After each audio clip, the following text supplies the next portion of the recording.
अस्पताल प्रबंधन की लापरवाही का नतीजा किसी आम परिवार को कैसे भुगतना पड़ता है, वो आज मैं आपको इस वीडियो में बताने वाला हूँ। अब बताने वाला हूँ किस प्रकार से अस्पताल प्रबंधन की लापरवाही ने एक 13 माह की मासूम सी बच्ची की जान ले ली। आपको बता दें कि जो पूरी घटना है छत्तीसगढ़ के ऊर्जाधानी कहे जाने वाले कोरबा से निकल के सामने आ रही है। हुआ कुछ यूं कि संजू केवट जो बरमपुर निवासी है, वो अपनी बच्ची को जिला अस्पताल लेकर जाता है। उसे बताया जाता है कि उसकी बच्ची को नॉर्मल सर्दी खांसी बुखार है और इसी दौरान उसे एक इंजेक्शन लगाया जाता है।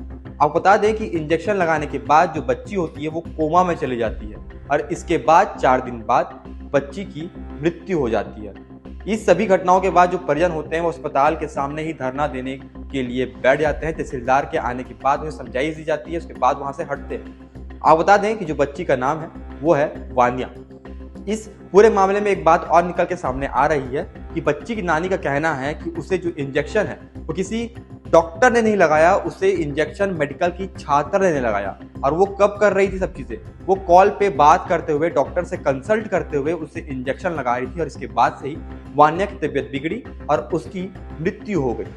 मैं आपको पूछना चाहता हूं कि इस सारी घटनाओं में आखिर किसका नुकसान हुआ? नुकसान हुआ उस माँ का जिसने अपनी बच्ची को खो दिया, उस बाप का जिसने अपनी बच्ची को खो दिया, और उस परिवार का जिसने अपनी 13 माह की मासूम सी बच्ची को अपनी आंखों के सामने जाते हुए देखा होगा।